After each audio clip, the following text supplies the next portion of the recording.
नमस्कार दोस्तों।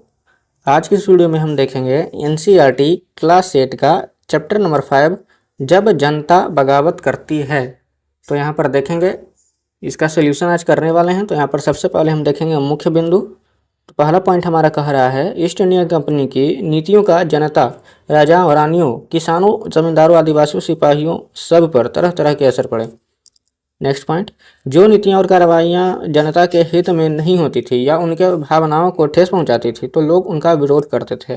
Next point, 18वीं सदी के मध्य से ही राजाओं और नवाबों की ताकत छीनने लगी थी। उनकी सत्ता और सम्मान दोनों छीनने लगे थे। नेक्स्ट पॉइंट, बहुत सारे राज दरबारों में रेजिडेंट तैनात कर दिए गए थे। नेक्स्ट पॉइंट, स्थानीय शासकों की स्वतंत्रता घटती जा रही थी, उनकी सेनाओं को भंग कर दिया गया था। देखते हैं यहाँ पर नेक्स्ट पॉइंट, उनके राजस्व वसूली के अधिकार व इलाके एक एक करके छीने जा रहे थे। झांसी की रानी लक्ष्मीबाई चाहती थी कि कंपनी उनके पति की मृत्यु के बाद उनके गोद लिए हुए बेटे को राजा मान ले।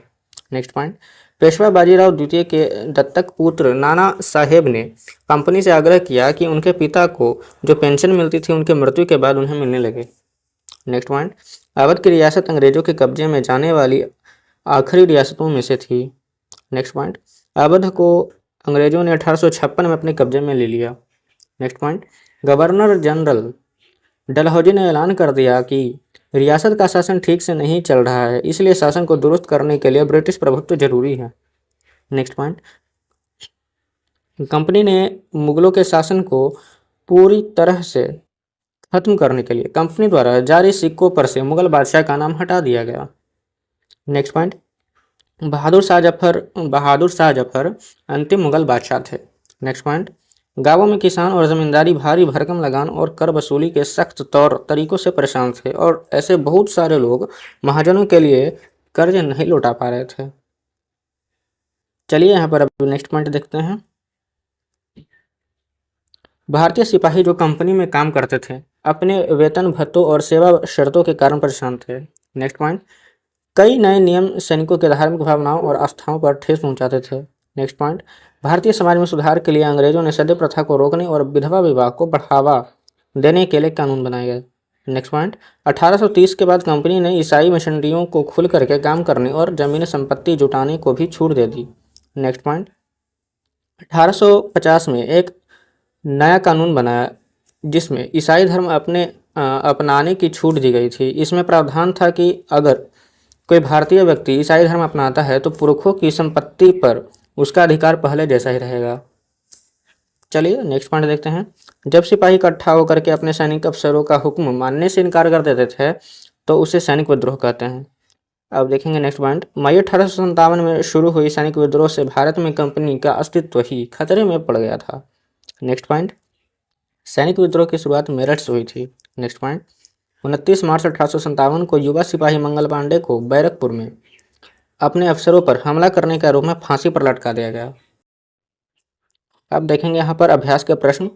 पहला प्रश्न क्या कर रहा है हमारा, झांसी की रानी लक्ष्मीबाई की अंग्रेजों से ऐसी क्या मांग थी जिसे अंग्रेजों ने ठुकरा दिया। तो इसका उत्तर होगा, झांसी की रानी के पति के मृत्यु के पश्चात वे चाहती थी कि अंग्रेज उनके गोद लिए बेटे को राज्य का वैध उत्तराधिकारी मान ले, परंतु अंग्रेजों ने इसे ठुकरा दिया। अंग्रेजों ने एक नियम बनाया था जिसे डॉक्ट्रिन ऑफ लैप्स के नाम से जाना जाता है। इस नियम के अनुसार जिस भारतीय राजा की मृत्यु बिना किसी उत्तराधिकारी छोड़े हो जाती, अंग्रेज उस राज्य को अंग्रेजी हुकूमत में मिला लेते थे। ऐसा उन्होंने भारतीय राज्य को हड़पने के लिए किया था। आप देखेंगे प्रश्न संख्या 2, ईसाई धर्म अपनाने वालों के हितों की रक्षा के लिए अंग्रेजों ने क्या किया। तो इसका उत्तर होगा, ऐसे भारतीय जिन्होंने ईसाई धर्म अपना लिया उन्हें अपने पूर्वजों की संपत्ति प्राप्त करने का अधिकार दे दिया जाता था। ऐसा उन्होंने भारत में ईसाईकरण को बढ़ावा देने के लिए किया था। नेक्स्ट क्वेश्चन, सिपाहियों को यहाँ पर देखेंगे, सिपाहियों को नए कारतूसों पर क्यों ऐतराज था। तो इसका उत्तर होगा, अंग्रेजी हुकूमत के समय बंदूक में कारतूस लगाने के लिए सिपाहियों को कारतूस के ऊपर लगी खोल को पहले हटाना पड़ता था। ऐसी खबर थी कि इस कारतूसों में गाय और सूअर की चर्बी का इस्तेमाल किया गया था। ऐसी चीज़ों से हिंदू और मुस्लिम सिपाहियों के धार्मिक भावनाओं को ठेस पहुंचती थी, जिसे सुनकर के सिपाही भड़क गए और उन्होंने इसके इस्तेमाल से इनकार कर दिया था। अब देखेंगे यहाँ पर नेक्स्ट क्वेश्चन क्वेश्चन नंबर 4, अंतिम मुगल बादशाह ने अपने आखिरी साल किस तरह बिताए? तो इसका उत्तर होगा, अंतिम मुगल बादशाह बहादुर शाह जफर को सिपाही विद्रोह के समय बंदी बना करके बर्मा, यानी कि अब उसे म्यांमार कहा जाता है, की राजधानी रंगून की जेल में भेज दिया गया, जहां उन्हें अपने जीवन के अंतिम दिन बिताने पड़े। ये दिन उनके जीवन के बहुत ही कष्टदायी रहे। इसी जेल में रहते 1862 में उनकी मृत्यु हो गई। देखेंगे प्रश्न संख्या 5, मई 1857 से पहले भारत में अपनी स्थिति को लेकर के अंग्रेज शासकों के आत्मविश्वास के क्या कारण थे? तो इसका उत्तर होगा, मई 1857 से पहले अंग्रेजों को भारत में अपनी स्थिति को लेकर के आत्मविश्वास काफ़ी बढ़ा हुआ था, जिसके निम्न कारण थे। पहला, अंग्रेजों की सोच थी कि भारतीय सैनिक उनके विश्वसनीय हैं। उन्हीं के बल पर उन्होंने भारत में इतनी बड़ी ब्रिटिश साम्राज्य खड़ा किया था। नेक्स्ट पॉइंट, भारतीय सिपाहियों ने बहुत सी लड़ाइयाँ जीत करके अंग्रेजों की झोली में दी थी। उन्हें भारतीय सिपाहियों पर पूरा यकीन था। नेक्स्ट पॉइंट, वे यह भी जानते थे कि कई स्थानीय जमींदार और राजा उनके शासन का समर्थन करते हैं। तो चलिए यहाँ पर अब देखते हैं प्रश्न संख्या 6, बहादुर शाह जफर द्वारा विद्रोहियों को समर्थन दे देने से जनता और राज परिवारों पर क्या असर पड़ा? तो इसका उत्तर होगा, बहादुर शाह जफर द्वारा विद्रोहियों को समर्थन दे देने से जनता और राज परिवारों पर निम्न असर पड़ा। पहला, बहादुर शाह जफर द्वारा विद्रोही सैनिकों के समर्थन देने से आम जनता उत्साहित हो गई। उन्हें अब लगने लगा कि अब अंग्रेजी सत्ता को उखाड़ फेंका जा सकेगा। और नेक्स्ट पॉइंट, अंग्रेजों की नीतियों से राज रजवाड़े भी परेशान थे। अंग्रेजों ने अपनी नीतियों से कई भारतीय राज्यों को हड़प लिया था, जिसमें अवध प्रमुख था, और झांसी को भी इसी समस्या का सामना करना पड़ा।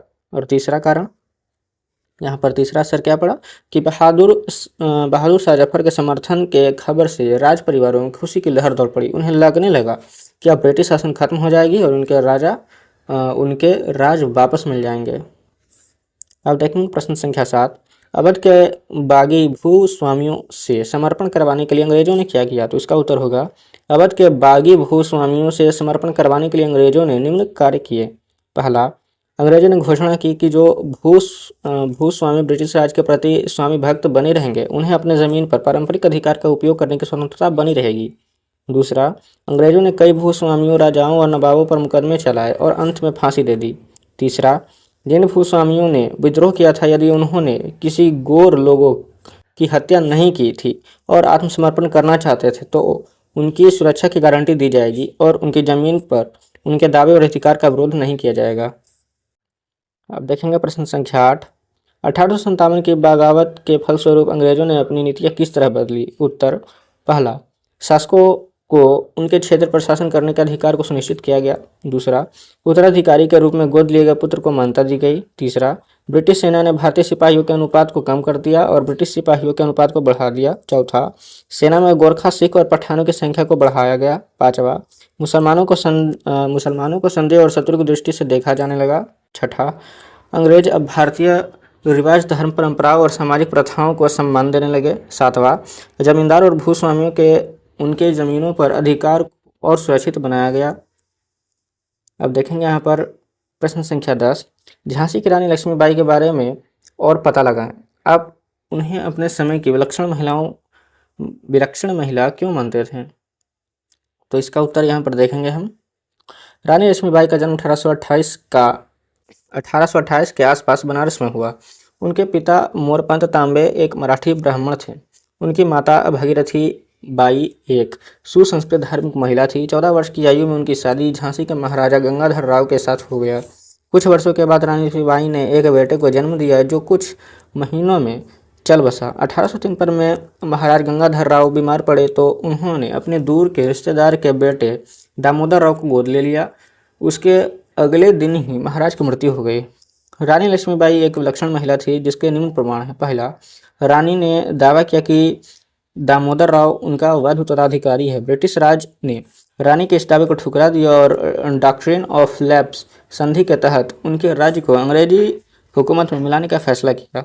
दूसरा, उन्हें झांसी का किला छोड़ने को कहा गया, जबकि रानी लक्ष्मीबाई झांसी की सुरक्षा के लिए प्रतिबद्ध थी और अंग्रेजों के साथ युद्ध छेड़ दिया। तीसरा, अंग्रेजों ने एक सेना का निर्माण किया जिसमें महिलाएं एवं पुरुष दोनों थे। 2 सप्ताह तक अंग्रेजों के साथ युद्ध हुआ, जिसमें रानी ने अंग्रेजी सेना को बहुत ही दिलेरी से मुकाबला किया।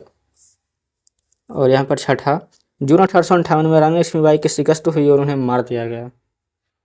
अब देखेंगे यहाँ पर अतिरिक्त प्रश्न उत्तर, लेकिन जो महत्वपूर्ण है वो, तो यहाँ पर आप स्क्रीनशॉट ले लेंगे और बाद में एक बार जरूर पढ़ लेंगे। स्क्रीनशॉट यहाँ पर ले लीजिए, यहाँ भी ले लीजिए एक बार, इसका भी ले लीजिए, इसका भी,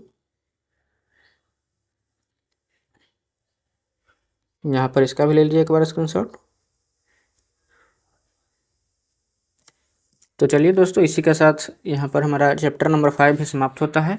अब मिलेंगे हम नेक्स्ट वीडियो में चैप्टर नंबर 6 के सॉल्यूशन के साथ। तब तक के लिए धन्यवाद।